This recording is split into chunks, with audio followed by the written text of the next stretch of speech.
महाकुंभ इतने बड़े पवित्र मेले में इस तरह से बड़े हादसे हो जाते हैं दोस्तों, जिसमें से 30 से 35 लोग अभी इनकी मृत्यु हो चुकी है दोस्तों। कहानी में बने रहिए दोस्तों, सुनते इसकी पूरी सच्चाई क्या है। आज की जो सच्ची घटना मैं आपको सुनाने जा रहा हूँ, यह सच्चा घटना उत्तर प्रदेश के प्रयागराज की। दरअसल 12 वर्षों के बाद प्रयागराज में यह एक महाकुंभ आयोजन किया जा रहा है दोस्तों। महाकुंभ का जो आयोजन की यह घोषणा पहले से हो जाती है। 13 जनवरी 2025 से शुरुआत होती है और 26 फरवरी 2025 को इसका समाप्त हो जाता है दोस्तों। अब जैसे ही शुरुआत की और समाप्त की जाती है, इसके विशेष दिन भी होते हैं, चाहे पूर्णिमा पौष हो, पूर्णिमा रात हो या मकर संक्रांति हो दोस्तों, मनी अमावस्या हो, बसंत पंचमी हो, बाघ पूर्णिमा हो। इस तरह से खास दिन का इंतजार किया जाता है दोस्त में। इसमें श्रद्धालुओं की संख्या बढ़ने की ज़्यादा उम्मीद होती है। लेकिन जैसे ही महाकुंभ की तैयारी चल रही थी, तो महाकुंभ की तैयारी होने से पहले ही यहाँ रेलवे स्टेशन हो या हवाई अड्डा हो या बस अड्डा हो दोस्तों, सारे के सारे एकदम से बिजी हो जाते हैं दोस्तों। सारे जगह पर अनेक फोर्स तैयार किए जाते हैं, अलग तरह की सुविधा की जाती है दोस्तों, और उस सुविधा में सबको तैनात किया जाते हैं दोस्तों। अनेक प्रकार की सुविधा दी जाती है दोस्तों, ताकि आने वाले श्रद्धालुओं को किसी तरह की भी परेशानी ना हो दोस्तों। ज़्यादा से ज़्यादा लोग यहाँ तक पहुँच सकेंगे। खास करके वीआईपी जो आते हैं, वीआईपी के लिए एक अलग से स्थान दिया जाता है दोस्तों। इनको लाया जाता है बड़ी संख्या में। अब उन्हें रील बनाना भी शुरू कर देता है दोस्तों। रील बनाने के बाद सोशल मीडिया पर लगातार वायरल हो जाती है दोस्तों। लोगों के अंदर यह उमंग जागने लगता है, इस प्रयागराज महाकुंभ का हिस्सा बनना चाहिए। अब बड़ी संख्या में लोग अपनों के साथ कई अपना गुट बनाया, कुछ साथियों के साथ, कुछ परिवार के साथ। जैसे जैसे लगा माध्यम, उसने अपने खुद को वाहनों से किराए पर ये हवाई जहाज़ का सफ़र किया दोस्तों। किसी ने तो रेलवे का भी सफ़र किया दोस्तों। रेल तो किसी ने भी। इस तरह से संख्या बढ़ती चली जाती है दोस्तों। अब इसके बाद जो महाकुंभ की जानकारी भी लगातार वायरल हो रही दोस्तों।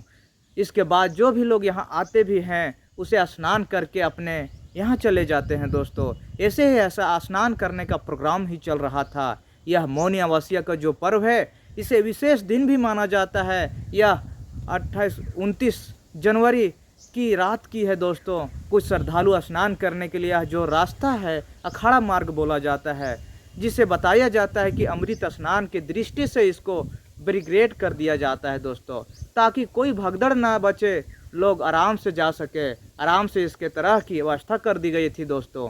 लेकिन 28-29 जनवरी की रात लगभग 1:30 बजे के आसपास जब लोगों की संख्या जा रही थी स्नान करने के लिए, अचानक से कुछ ऐसा होता है कि लोग समझ नहीं पाते हैं और भगदड़ मच जाती है। और भगदड़ जब मच जाती है, तो उनके बाद फिर लोगों की कोशिश थी कि यह खुद को भी अपनी जान बचा सके।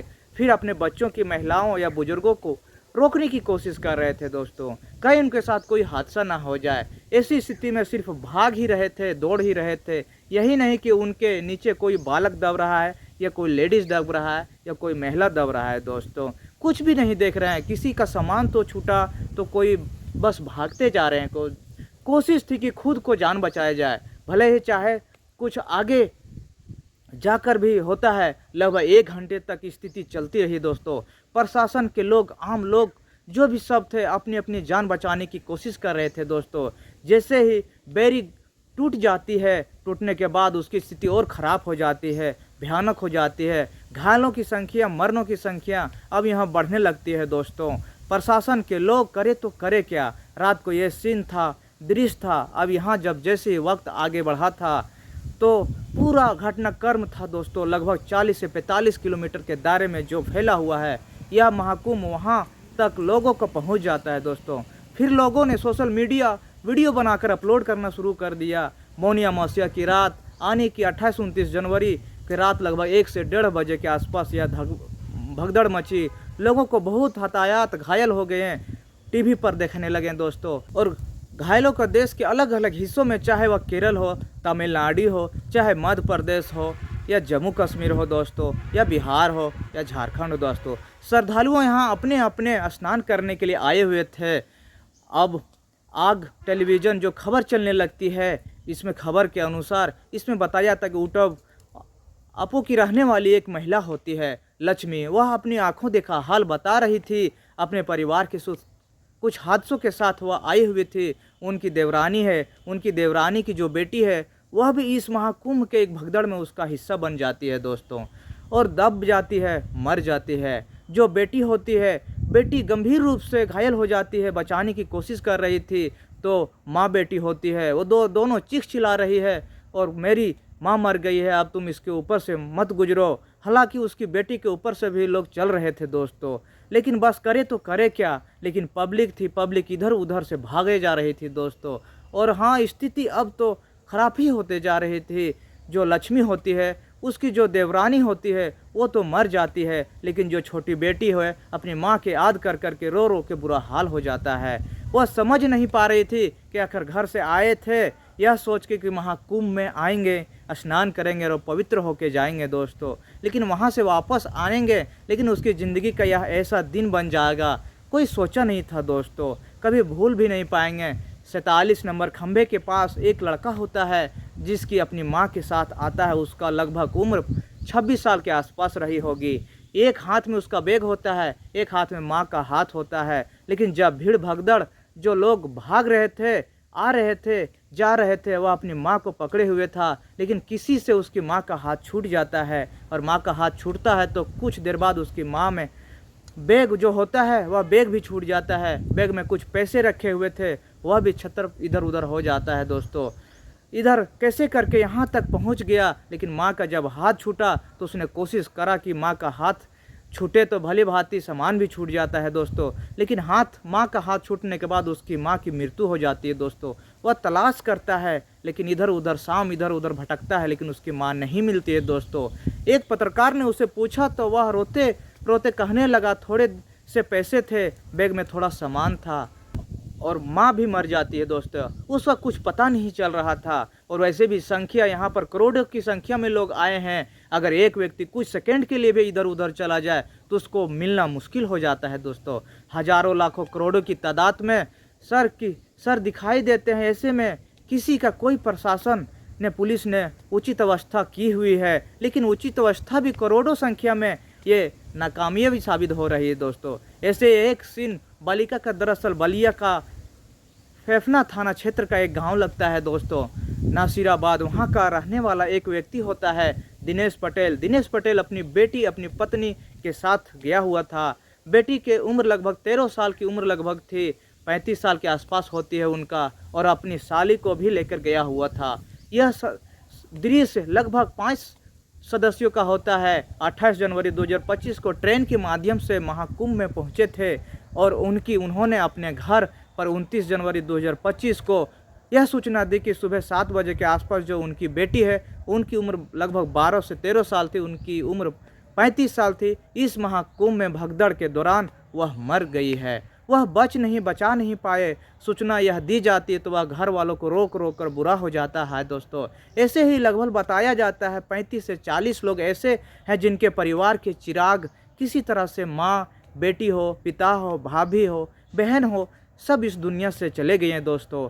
इतनी संख्या में, जिसमें से 90 से अधिक संख्या उसमें घायलों को बताया जा रहा है दोस्तों, जो गंभीर रूप से घायल है। सोशल मीडिया, अखबारों के माध्यम से इसके घायलों की संख्या बताई जा रही है। शुरुआत में तो इस मामले के कहीं ना कहीं छुपाने की, दबाने की कोशिश की थी, लेकिन हो सकता है यह जानने की कोशिश कर रहा है कि आखिरकार यह मामला कैसे नहीं हुआ देर शाम तक, क्योंकि आखिरकार रूप से पुष्टि की गई। सोशल मीडिया पर इस तरह की बातें चलने लगती है। जब यह संख्या बता रहे हैं कि इतने करोड़ लोगों ने डुबकी लगाई, तो यह पता करने में इतना वक्त क्यों लगा कि घायल कितने हैं और मरने की संख्या कितने हैं दोस्तों। ऐसे ही एक अखबार में यह खबर प्रकाशित होती है दोस्तों कि भगदड़ की जो प्रमुख 2 वजह बताई जाती है, वह यह बताई जाती है कि अमृत स्नान की वजह से ज़्यादातर पान टूट जाते हैं दोस्तों। कारण संगम पर लाखों की भीड़ होती है। दोनों का दौरान बैरियर टूट जाता है, जिसमें लोग फंसकर मरने की कगार पर चले जाते हैं। उसी डर से दूसरा कारण था कि संगम नोज जैसा होता है, उसमें नहाने के लिए सब एकजुट हो जाते हैं। उसका रास्ता एक ही था, आने का और जाने का दोस्तों, जिसमें लोग भीड़ इकट्ठा हो जाते हैं और नहीं जा पाते हैं, नहीं आ पाते हैं। उसी के दौरान बैरियर टूट जाने के कारण लोग इधर उधर भगदड़ हो जाते हैं दोस्तों, जिसमें संगम सहित 44 घाटों तक बताया जाता है कि 29 जनवरी को लगभग 8 से 10 करोड़ श्रद्धालु लोग डुबकी लगाने के अनुमान बताया जा रहा है दोस्तों। अब इसके बाद जैसे ही यह घटनाक्रम होता है, घटना होने के बाद यह मामला पूरे देश में फैल जाता है। आखिर उन लोगों के लिए थोड़ी सी परेशानी का सबब बन जाता है दोस्तों कि इस तरह से घटनाओं कैसे हो जाती है। इसके लिए प्रयागराज में एंट्री के लिए 8 पॉइंट बनाए जाते हैं। भीड़ होने की वजह से यह पॉइंट थे, इनको बंद कर दिया जाता है। यह बताया जाता है कि प्रयागराज में बुधवार को लगभग 9 करोड़ से ज़्यादा लोग पहुँचे और इसके बाद लगातार लोगों के आने की सिलसिला जारी था। भारी भीड़ को देखते हुए प्रशासन ने प्रयागराज में आने वाले 8 एंट्री पॉइंट को समय के अनुसार बंद कर दिया जाता है। यह पहला भदोही होता है। भदोही में आने के वाराणसी बॉर्डर पर लगभग 20 किलोमीटर लंबा जाम होता है दोस्तों, जिसमें से एक झारखंड के रहने वाले के तबीयत खराब हो जाती है, जिसमें से उन लोगों को ले जाया जाता रहा है, उसको सुविधा नहीं मिलती है और वहीं मृत्यु हो जाती है दोस्तों। एक लंबी कतार देखने के बाद प्रतापगढ़ बॉर्डर से वाहनों को देखा गया, जिसमें जैनपुर जिले के बदलापुर पुलिस ने प्रयागराज वाली सभी बसों को रोक दिया जाता है और मिर्ज़ापुर बॉर्डर यहाँ पर गाड़ियों की लंबी लाइन देखने को मिलती है दोस्तों। वहीं रीवा बॉर्डर पर 50,000 वाहनों को रोक दिया गया था। इस वजह से जब देखा गया कि प्रयागराज को जोड़ने वाले जो मार्ग होते हैं, क्योंकि भीड़ एक साथ वहाँ पर बढ़ेगी तो दिक्कत हो जाएगी। फिर उसके बाद वह उत्तर प्रदेश के मुख्यमंत्री योगी आदित्यनाथ हैं, वो देश के प्रधानमंत्री हो या फिर गृह मंत्री हो, प्रशासन के बड़े आला अधिकारी हो, ज़्यादातर कि यही अपील करते हैं। उन्होंने किसी मौके का सब घटना को अच्छे से ख्याल रखता है दोस्तों और सारे प्रशासन को अच्छे से होड़ देता है, ताकि घायलों को अच्छी से इलाज के लिए हॉस्पिटल में भर्ती कराया जाता है। और जितने भी लोग इस श्रद्धालुओं संगम में जाते हैं, सबको कुछ दिनों के लिए स्नान के लिए रोक दिया जाता है। जो महाकुंभ में वहाँ पर देखने को सबसे बड़ी सुविधा थी, अच्छा स्नान माना गया था, जिसको संगम, जिस वजह से वहाँ 3 नदियाँ का मिलन होता है, वहीं जाकर स्नान करना था दोस्तों। वहीं श्रद्धालु सब चले जाते हैं, जिसके वजह से वहाँ जो पर ब्रिगेडियर होता है वो टूट जाता है और वहाँ हड़कंप मच जाती है दोस्तों। यह थी आज की कहानी दोस्तों। सुंदर महाकुंभ में इस तरह से घटना होने के बाद हमारे देश में हड़कंप मच जाता है कि आखिर इस तरह से नहीं होना चाहिए। हमारी प्रशासन भी बहुत हैरान हो जाती है कि हम लोग को इतनी सुविधा देने के बावजूद भी इस तरह से घटना हो जाती है, तो आदमी को बहुत सारा परेशानी का सामना करना पड़ता है दोस्तों। आखिर में कर भी क्या कर सकते हैं दोस्तों कि जान सबको प्यारी है और वही जान बचाने के कारण सबको एक साथ दबाते दबाते चले गए। कोई पैरों में कुचल जाता है तो कोई दबे नीचे भीड़ में कुचला दिया जाता है दोस्तों। इस तरह से घटना हो जाती है दोस्तों।